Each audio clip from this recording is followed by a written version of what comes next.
Hey, everybody. Welcome back to another episode of the Can We Please Talk podcast. As always, I'm Mike Leon. And I'm Nick Zabara. Nicholas, my friend. Oh, baby. I'll tell you what, the last couple of weeks, we're gonna take a deep breath and get into the topic. But how are you doing, my friend? Good. I'm good, man. Life's good. Yeah, and I agree with you. Just recent weeks, what we got coming up today, just a lot of good stuff, man. I'm excited. Yeah. How about you? We've got some, I'm doing good, man. Everybody's good. We do got some really cool topics coming up in a couple of weeks. I'll give some people a sneak teaser. We've got another former federal prosecutor coming out. We're going to digest some of the legal news going around. We have a meteorologist coming on. We're going to talk about climate change potentially. Get your weather on. That's right. So we've got a bunch of different cool topics that are coming up, and our topic for today is awesome because the guest for today is awesome, and that is the author Chad Sanders of the book Black Magic: What Black Leaders Learn from Trauma and Triumph. Chad and I, interest of full disclosure, have known each other for a few years and used to play in a basketball game, and that's how we kind of met and our friendship evolved. And I didn't know this at the time, but he was going through so much with really banking on himself. Chad has a unique story where he worked in tech for years at Google and some other companies. And then something happened to him along the way where he just wanted to decide to dive all in on banking on himself and his career, his creativity, per chance meeting that he talks about in the book with Spike Lee led to pitching a TV show that got eventually picked up by BET. And it's led him down this whirlwind now where he's crossing over into Hollywood and mainstream. You may have seen him on Brene Brown's podcast. He was on Armchair Expert with Dax Shepard. He's been on Angie Martinez's show here in New York City. He's been on Tamara Hall's program. So he's done the whirlwind of interviews and promoting this fantastic book, like I mentioned, Black Magic: What Black Leaders Learn from Trauma and Triumph. And the book is a fascinating read. He tells us a lot about what he wants to impart for people that are purchasing the book, or maybe even going through something similar where they feel like at their current job, they may be the only Black person there, which some people in the book tell stories of, and how those people use that to their advantage, as opposed to turning into just a disadvantage as an isolated moment. Nick, what did you take away from reading Chad's book and all of Chad's work that he's been doing? Well, there's two things there. First, with the book, he just talks about just the reality of being a Black person in the workforce. Fundamentally, how that is a different experience than being a white person, or even potentially other people of color. Chad speaks to how that that difference can be leveraged as different strengths that you can be able to bring, but being able to emerge from trauma that way. But then the other side of it is Chad's just an accomplished dude, and we've had a lot of luminaries on this show, and we're very proud of the fact that we seek out really the cream of the crop, people who are experts in their respective fields, people who just have a lot of just amazing things to say and amazing stories to share. And Chad emerges as one of those people who really stands at the top of that list. We think about, the book that, had come out, just his life experience, what he's doing now professionally. Mike, you and I watched a recent talk of his that he gave in Berlin, just talking about, living out there as an artist. And he's lived an extraordinary life, and he packages it really well in the book, but then also in just the way he tells the story today to us. Yeah, and Chad is then, I don't want to gloss over some of this, but he's written op-ed pieces for the New York Times and for Slam Magazine. He is developing a series with Morgan Freeman for Peacock. He's written on the hit series Grownish. He's currently working with Issa Rae on a new upcoming project for HBOMax. He's launching a podcast with a very popular distributor in the marketplace that's coming out soon. So he's been all over the place. I'm incredibly proud of him, just seeing the humble beginnings and getting to know him over the years through the love of sports and playing basketball. Just really seeing what he's become has been fantastic to watch the growth. And we're so excited that Chad was able to join us on the program today. All right, Nick. So a while back, I was invited to play in this basketball game on 23rd Street here in New York City. And in these weekly pickup games, I got to meet our next guest. We would guard each other and get to know each other on and off the court. And we discussed careers, sports, but unbeknownst to me, underneath all of this stood a creative genius. He's written op-ed pieces for the New York Times, for Slam Magazine. He's currently developing a series for Peacock. He's written on the hit series Grownish, and he has a fantastic book for those of you on YouTube that are looking over my shoulder. It's called Black Magic, What Black Leaders Learn from Trauma and Triumph. And that is my buddy, Chad Sanders. Chad, Mike Leon, Nick Savari, thank you so much for hopping on the podcast with us. Thanks for having me, guys. It's a pleasure. Chad, man, I want to start off with a ridiculous question because we introed it at the top before you came on. Brene Brown, Morgan Freeman, Spike Lee. You were on Angie Martinez's show, Tamara Hall. What's been the moment for you where it's been like, I got to pinch myself. I can't believe that this is happening to me. Oh, man. You know, I don't know that I have had that moment specifically. You know, the funny thing is, just to keep it real, like media, entertainment, writing, it's such a business of failures. It's such a business of, knocking on a door and being told no and 10 times. And then finally you get a yes after the 10th or the 100th time. And I'm actually walking in here after just like being told I didn't get something that I've tried out for, as a performer actually. And like, so I say it to say, because the roller coaster is so constant, I don't know if I ever really, for this project, for the book, like took the moment to just be like, you did a good job this time. So I will say what makes me feel good is to talk to people who I actually know, like you, who say, I read this thing, it was meaningful. I think you did a great job. You know what I mean? No Hollywood hyperbole, just real. Yeah. Well, I mean, let's get into that because we've had a bunch of writers on this program, from Michael Eric Dyson to New York Times bestselling author Jeff Pearlman, and they've all come on and kind of shared a little bit of their creative journey, I like to call it. So tell our audience a little bit that may have not seen some of these interviews on some of these other shows, a little bit about yourself and what got you into writing. Yeah. So what got me into writing, I'll kind of go backward and start with the second question first. My older sister, she taught me how to write when I was probably 3 years old. She was 6, and my house was full of books. The house I grew up in, my parents' house, and my dad was a lawyer. My mom was a corporate executive. In some ways we were an unusual Black family in that way, I would say.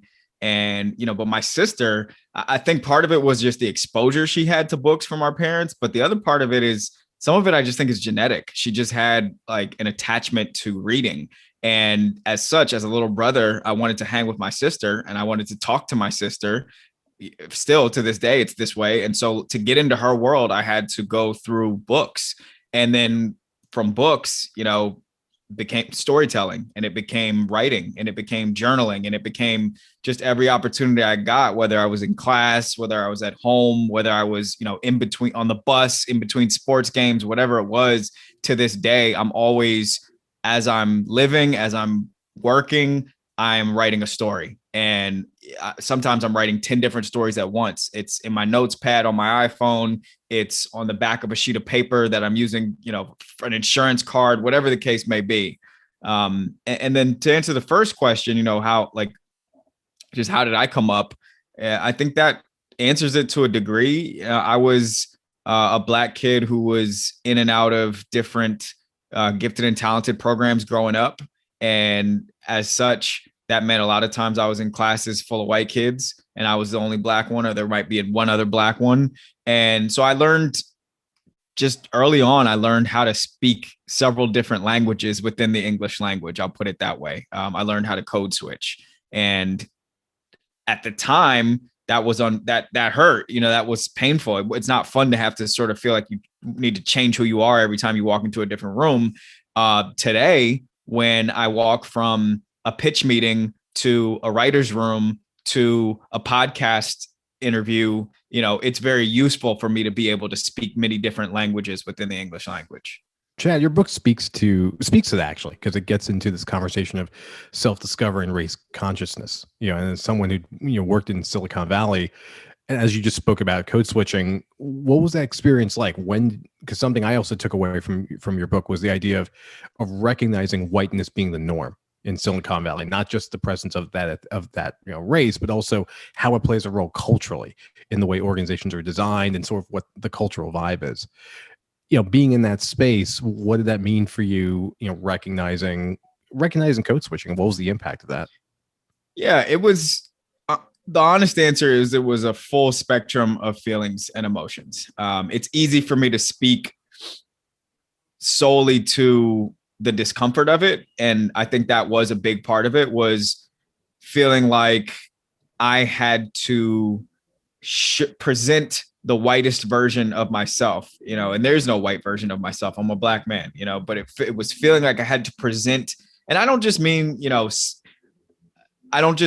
speaking with the King's English or speaking with, diction to the law of the letter or the letter of the law, whichever it is. I mean something different than that. I mean presenting a version of myself that is different than who I really am. Talking about things that I don't care about and pretending to like them. Trying to befriend people in upper management who don't look like me so that I can move up, even though I don't feel an earnest connection to those people. Hanging out in bars and restaurants that I wouldn't naturally gravitate to because I wanted to have a better chance to be exposed to people that could give me a promotion. Those are the types of things I'm talking about when I say I was code switching or I was trying to change who I was. And it put me in some ways at a great disadvantage because I was always off balance. I was never playing a home game. I was always going to somebody else's gym and trying to fit in where they fit in naturally. And I could never win playing that game. I was never going to be, as I write in the book, I was never going to be able to be as white as the white people around me. And when I realized that, it probably took me about a year at that company, maybe 2 years to realize that. But it hurt me, because I thought that meant I wasn't going to be able to climb the ladder. And I thought that meant I was going to end up being and feeling very alone in corporate America for a long time. Yeah, that's one of the things that I took away personally from the book as a person who works in tech and a person of color, and my father who's Black, that is an engineer. It was one of the things that I took away from the book, because you just touch about it in the book, that you were interviewing with a recruiter at Google. And as soon as the recruiter came in, you felt the need to switch up to make him feel more comfortable. Nick just asked you about that, but I really want to get at the root of that, because I think a lot of people don't understand that from the vantage point of the privilege side of it, right? I take the example, I was just working previously in golf, and we're on the anniversary as we're recording this of George Floyd's murder. And a lot of people within the company had feelings, and the first person they turned to was me. And I'm like, if you're turning to me, I don't know, I'm a quarter, like you can't turn to me. But also it speaks to what's in the room, like what's portraying in the room. So how hard is it? First off, let's get to the Google part of it. Mm-hmm. How hard was that situation when you're meeting with an interviewer? Like, tell our audience, or even people that are on the come up that may be going through that, like, how do they navigate something like that, the code switching or being true to themselves? Yeah, it's so tricky because you want to tell people, what feels best is to just be you in any environment, right? I mean, school, sports, music, art, politics, like whatever it is, we like to tell ourselves we gravitate to the most authentic version of people. But I don't think that always applies. I definitely don't think that applies in a corporate environment. While I do think there is something to be said about the person who always speaks their opinion, who asks the question that's sitting at the front, of their brain, who is willing to step out there. Yeah, sometimes we celebrate that person. But if you come from a culture that is too far removed from sort of the upper middle class white culture, you can be too much yourself and scare people away. You can be too much yourself and make people uncomfortable. You can be too much yourself and make people think this is not somebody I want to work with because I don't connect to that person. What I would say about interviewing at companies like Google and Silicon Valley companies in general, and now I'm seeing the same thing in media, is that it's particularly tricky because the culture is dressed down. So people say, bring your whole self to work. And they say, wear that t-shirt and those shorts that you like to wear.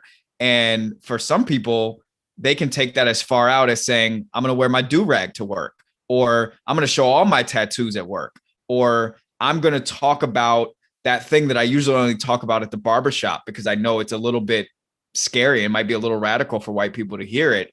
And when you flex those muscles too strong, or when you show those colors too brightly, you got to live with the risk reward of that. Now, in my case, I think the reward when I started being myself at work was, one, people came to understand my point of view with more specificity, which helped me. And two, I ultimately realized that wasn't a place I wanted to work. I left Google after a few years because I didn't think I was going to fit. I didn't think I was going to make it to my goal, which was to, rise to sort of the C-suite of a company like that. And I kept doubling down on being myself. And I ended up working for myself because that's where I fit. Is assuming that when we think about your book, that more people of color working in Silicon Valley go through that experience, what ends up being the impact on these organizations? Because I think often about, we saw recently a documentary that talks about like data mining and what these apps are doing, what is potentially like the human and social cost to that. But when we think about people of color in those situations, what in your mind comes up as what is the loss of potential impact on these companies, especially companies that are putting out, pieces of technology that all consumers are sort of living in? Yeah, I think so. If we speak to the products themselves, we know that it's well stated that Black and brown people over-index on tech products in general. We are attached to our cell phones, to our smartphones, to our devices in a way that surpasses, white people.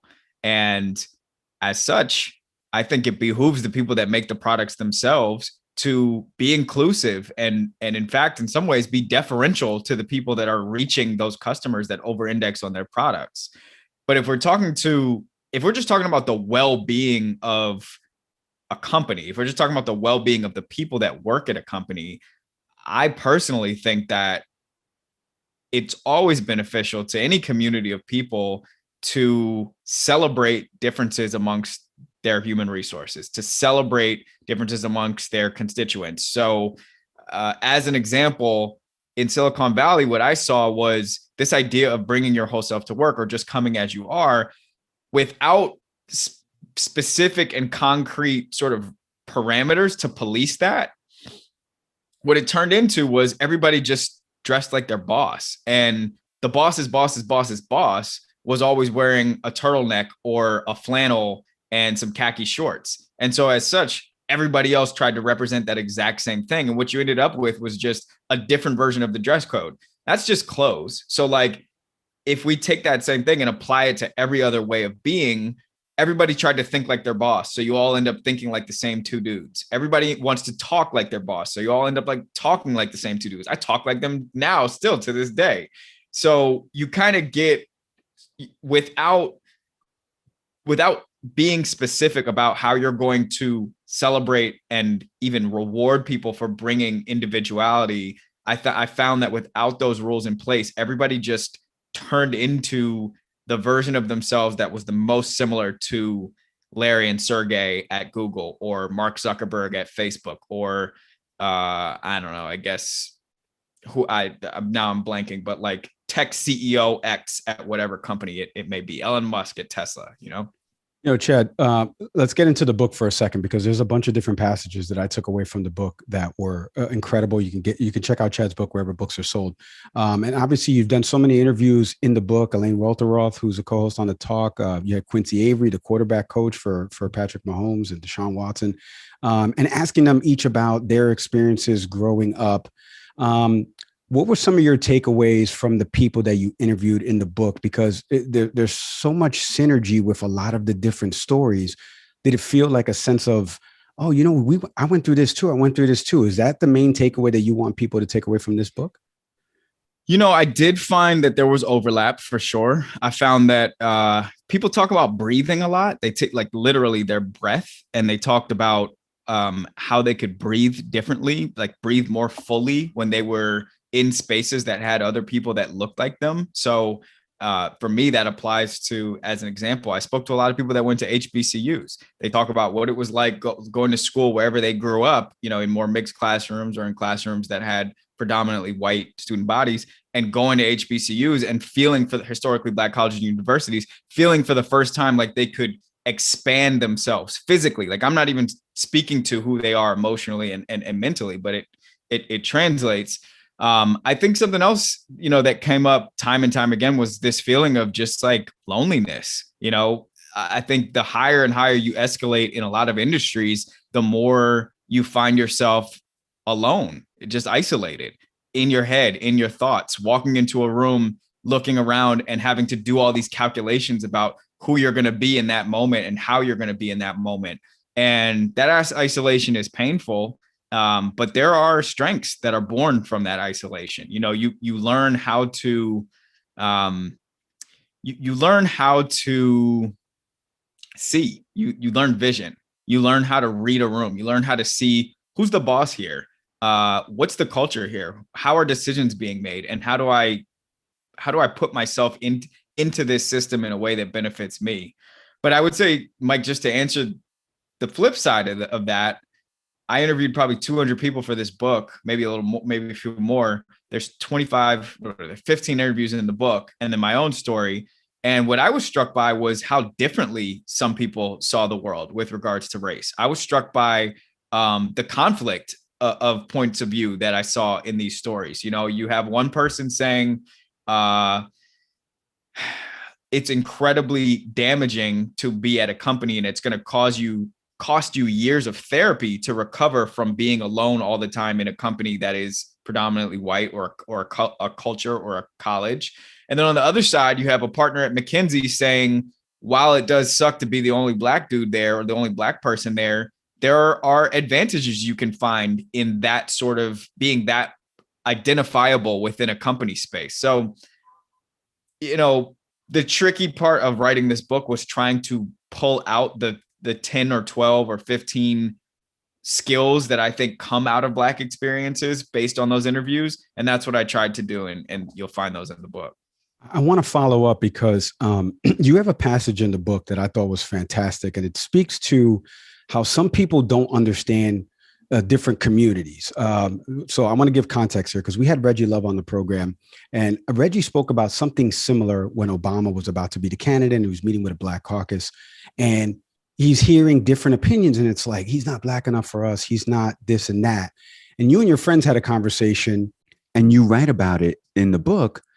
And it made me think, like, why are we tearing each other down? If the goal is to get there, why are we tearing each other down before we get there? That's an interesting one. And I might take a sort of an alternative route into that question. So when I went to Morehouse, we had conflict every day. We had conflict every hour of every day, right? We questioned each other. We poked at each other. We tested each other. We questioned, I think we said questioned already, but there is a natural and inherent conflict, I think, just in like intellectual jousting. I think that is a part of the human experience, is to wonder about each other and to question and to sometimes be skeptical, and in our sort of incubated safe space, there was no problem with that. I think in a lot of ways it made us all stronger. It made us all smarter about the way that we looked at the world. It made us all more thoughtful about how we presented a theory when we were outspoken about something. And the same for our sister schools, Spelman and Clark Atlanta, right next to us. And sometimes when there's no doubt in my mind that as Black people, as Latin people, as people of color, as minorities, I think it is important for us to support each other's businesses, support each other's points of view, support each other's lifestyles, ideas, whatever the case may be. But I also think there's a place for that sort of intellectual jousting and questioning. And if that's removed, that's like a part of our human experience removed. And the example I want to give is this. So recently, and it went too far left, I would say, but recently there were some former basketball players that, started jabbing at each other over the internet, right? And two of them host. Yeah, we're not saying one of them's name. We don't want that smoke. No. We're not. I'm not saying any of their names, just to keep it super safe. But if you're both referring to the one known as Mwambe Crown, he's a very impressive power forward. Just putting it out there. That's right. He's one of the greatest power forwards in history. Correct. He should be a Hall of Famer in my opinion. No, but I actually do want to speak sort of to, some people took some shots at him on their airwaves, and he defended himself, and he went too far, I would say. But in the beginning, he defended himself and his legacy and his career. And I think he has that right. And I think those other two black men have their right to poke at him. I mean, it's a sports show. Like, that's what they do. They're selling clicks. They're selling advertisements, like they have a business to run. They're a media company. And if we take away their sort of agency to be able to do the same thing Skip Bayless does, Bill Simmons does, Dan Le Batard does, then we're damaging their business. I think I don't like the way we are over-examined sometimes in how we interact with each other. It's the same thing that comes up in sort of like, oh, but what about, black on black crime? It's like, well, we'll deal with that in-house. You know what I mean? But there's larger issues here. We see it play with black intellectuals too, right? Like, Dr. Dyson says something, then someone quickly grabs over John McWhorter, right? It's like, well, what are you saying? And like, why are we pitting one against another? Right. But and can I just say one more thing to that, which is like the best, just let's say, is just as an example, as I have been having conversations around this book, I think the most revelatory and the most interesting conversations I have are the ones where I run into a point of view that I disagree with, because then we can get to that friction and we can make fire. We can find something that's interesting that one of us hasn't thought of. And, like when I go, if I ever get a chance to go, sit on a talk show or something with Michael Eric Dyson or whoever the case may be, like, I don't want to have to agree to everything that person says. I want to be able to, let's get into it. Like, let's see what we got here. That's how I feel. You don't have to name names, but like, what's an example of sort of some friction that came out, like some differing views that in your conversations that people have had about the book, or like just some of the things that came up in the book? Yeah. You know what? One of my best friends, who I will leave his name out of it, but he is interviewed in the book, and we've had, before I even wrote the book, we had this conversation. We've since had it again after the book came out, but we've had the conversation around, what do you think is our destiny? What is our fate as Black people? And, in congregate. And his point of view is Blackness was created, like the idea of race was only created so that there would be an underclass. As long as we are Black, like, we're screwed. That's his point of view. He's like, maybe a few of us can live well. Maybe some of us can amass wealth and do it and have good lives or whatever and feel pretty good. But in mass, he thinks we're donezo. Like, he thinks we're destitute. And I disagree. I mean, some of it is, again, I think it's like genetic. I think optimism is partially philosophical and partially genetic. And I'm an optimist. And part of it is just probably like bullheaded pride. You know what I mean? Like, it's just, I can't believe that a team that I'm a part of is supposed to just take L's for the rest of eternity. That's not how I see the world. And so that's one, where if you read the book, you'll find that in the last chapter, I think it sort of dives into some dark places, but to make a point that we can come out of dark places, even though they've been thrown on us. And I know there are huge swaths of Black folks, I would say probably Ta-Nehisi Coates among them, who think there's not a sweet end to this story. And I read this story differently. Yeah, no, that's very well said, because it's a perfect transition. In the interest of full disclosure, Nick and I started this podcast and we conceptualized it in the summer after George Floyd's death. And I said, I want to kind of build this similar to shows that I've produced that are still out there, because I find that people don't understand the most basic of concepts. And I give that background and context because you wrote a fantastic op-ed piece on the New York Times after the George Floyd murder. And you talked about how you don't need your white friends to text you support. And I recommend people to go check out that piece online. But Why do you think it is so hard for people to understand the concept of Black Lives Matter?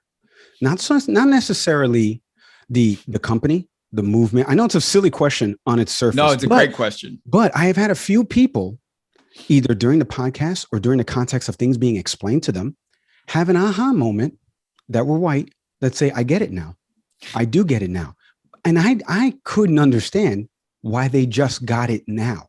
So why do you think, as somebody, I turn to you because you wrote this fantastic piece, like I mentioned, for the New York Times. Why do you think it's such a hard concept for people to understand? Because it's counter programming. I mean, the idea of Black Lives Mattering is counter programming. This whole thing is built on the idea that Black lives are expendable, that Black lives are tactical, that they are a resource, that they are, something that you can use to build a country, wash your toilet, do something weird or gross or terrible or perverted to, use for cool points, use to watch dancing or play basketball or throw a football or rap. But those things are not the same as mattering. Those are all ideas and concepts that are meant for someone else's purposes, right? For some more important, actually mattering human being to put to their own service. And that's 400 years. I mean, I'm almost tired of hearing the term like 400 years of blah, blah, blah, but like, it's true. That's 400 years of programming versus what are we looking at now? Maybe we could call it, since the civil rights movement, 60 years of counter programming, but in earnest, the counter programming has barely even yet begun, if it has begun. And so I think when somebody has a hard time wrapping their head around the idea, like it's not even being trite. This is real. They're like, wait, like that woman who I drive past at the bus station when I go pick up my kids from school, who is struggling, who has Black skin, who probably travels here an hour and a half from Flushing to Park Slope or whatever the case may be, like that woman who I don't even notice as I'm driving past her every day, like she matters. I don't get it. I mean, it's counter programming. That's why it's hard for people to wrap their brain around it. Before Nick jumps in there, I had a friend of mine one time, a black friend of mine. We're in Miami Beach, and there was a homeless Black guy there doing something. He made an off the cuff joke, and he goes, "Come on, man! Now I got to go 10 times harder." And it always stuck with me because, wow, it's a funny joke. It's true. Like now he is perceived within that group similar to that person that's doing that action, because we all get labeled as something when only one of us does something. So even the 90% could do something, but that 10%, then all of a sudden we get labeled with that brush. So I always thought that was fascinating. But it's but Mike, but it's only, like I wrote a book. Does every Black person now get labeled as an author? When LeBron James starts a business, does every Black person get labeled as a successful entrepreneur? You know what I mean? When Barack Obama's the president, like it's only when someone does something shitty that we all share that same paintbrush. But why does it work in the opposite regard for other people? Why does a white guy walk into a job interview and get to benefit from the credibility of Steve Jobs instead of the detriment or the stain of, I don't know, that same person that struggled or did something terrible on the opposite end of the spectrum? Like, why does this shit work like that? Yeah. I agree. I think people don't, hold on, before you go, Nick, I think people don't understand it. My father, we came to this country, changed his last name because he found he wasn't getting callbacks with De Leon, but Leon is getting him a Carlos. Leon is, right on that fringe of getting him callbacks for interviews. Now, again, that's informal research, but there is data around that, callbacks for interviews. So you're right. Yeah, that makes me think to that point about your last name, like there's that great story about Martin Sheen. Yeah, he told on behind the actor studio. Like his last name is Estevez. Like that's Emilio's last name, right? But changed it just to get an apartment in the city. we're talking about this experience also as three three people who live in America, as people of color living in America. Chad, you talked about living in London and just that different experience, and that connects a little bit, very much so, to the way James Baldwin talks about living in Paris as opposed to, as a Black person living in Paris as opposed to being a Black person living in America. What came up for you, like when you were living across the pond, as they like to say? Yeah. I lived in London and I lived in Berlin also, which I did not write about in the book. But what came up for me was the sort of weightless joy of just being lost in the world. I'm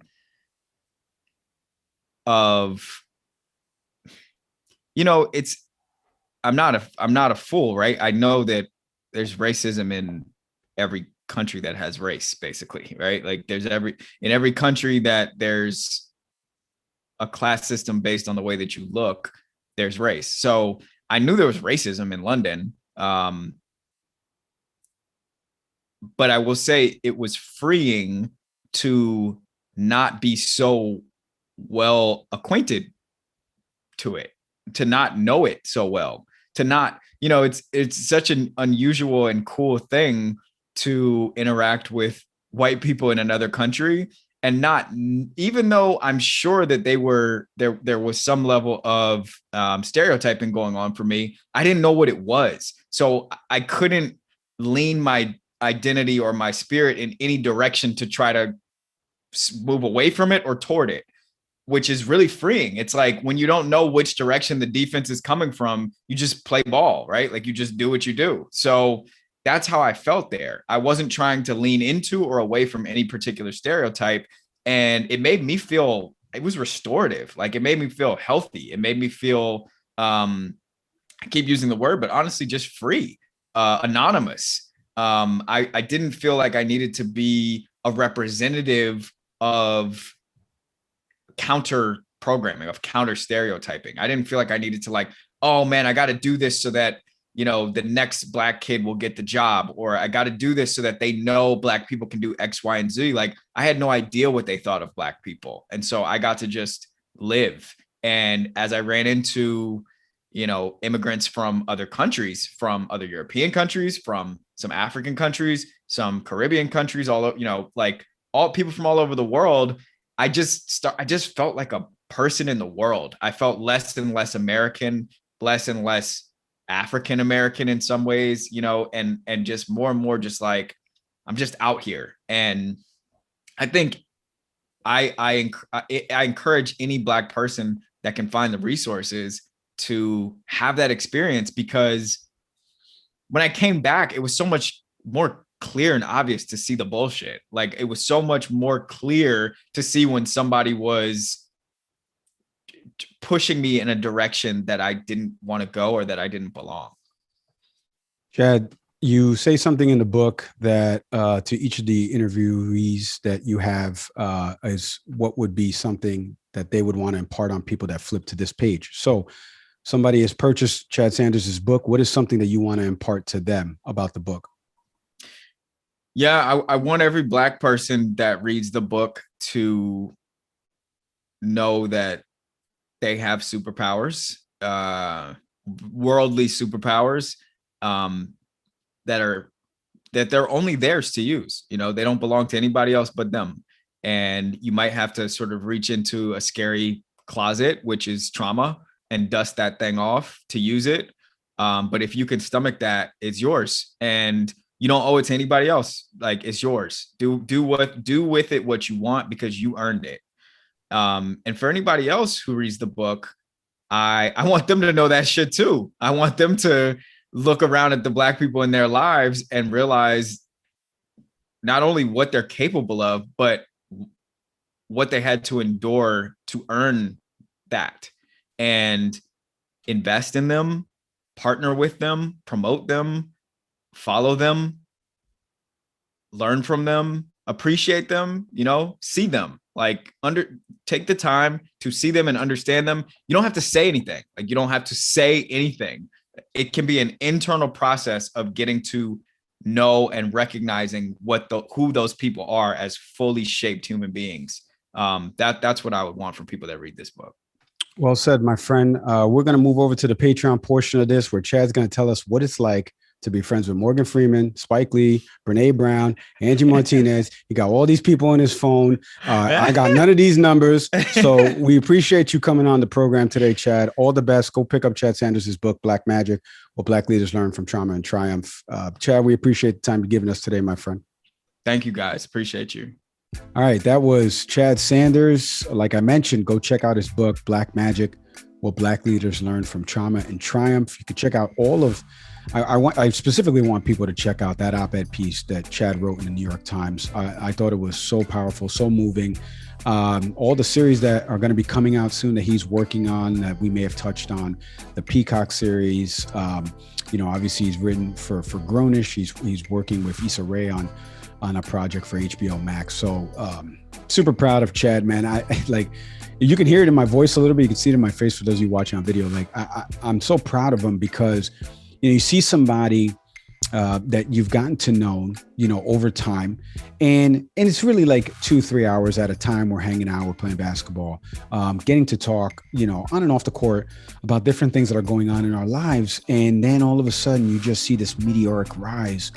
And just some of the names that he touts as friends or has business relationships with, from Spike Lee to Morgan Freeman, Dak Shepard. And it's just like, wow, I'm incredibly proud of him and incredibly proud not only of his story and that he was able to articulate it so well in this book and tell stories of others in this book. Nick, what'd you make of Chad? Yeah, I mean, I think the book's extraordinary. And I think the way he describes the lessons from the book, how the book was written, but also the journey to write a book. Like, there's things about that process that I think other authors we've had on the show haven't talked about. And Chad really lays it out for us. But the message of the book is a powerful one, and it's an important one, especially in the time that we live in now. It was just a powerful conversation and a really enlightening one about just his experiences and just what came up in all the interviews that he did, from just the stories that people told about their respective superpowers. Yeah, no, it's very well said. Head over to our Patreon portion because we had a lot more to talk with Chad about, specific things, roles that he just recently, as he was doing the interview with us, found out that he wasn't getting, other projects that he has coming to light, and some other stories that were from the book that maybe got left out on the cutting room floor. So if you go to our show notes on the audio platforms or even on YouTube, click on the Patreon link that's there and subscribe to our Patreon portion and get all that exclusive bonus content. If you want to email us, canwepleasetalkpodcast@yahoo.com. Continue the conversation. If there's something you heard from the interview today that you want to just, get off your chest, you want to ask us a question, email us there. Follow us on social, IG, TikTok @CanWePleaseTalkPodcast, on Twitter @CanWePleaseTalk. We appreciate you guys so much for listening, watching. As always, I'm Mike Leon. I'm Nick Saveri. Thank you so much, everybody. Have a good one.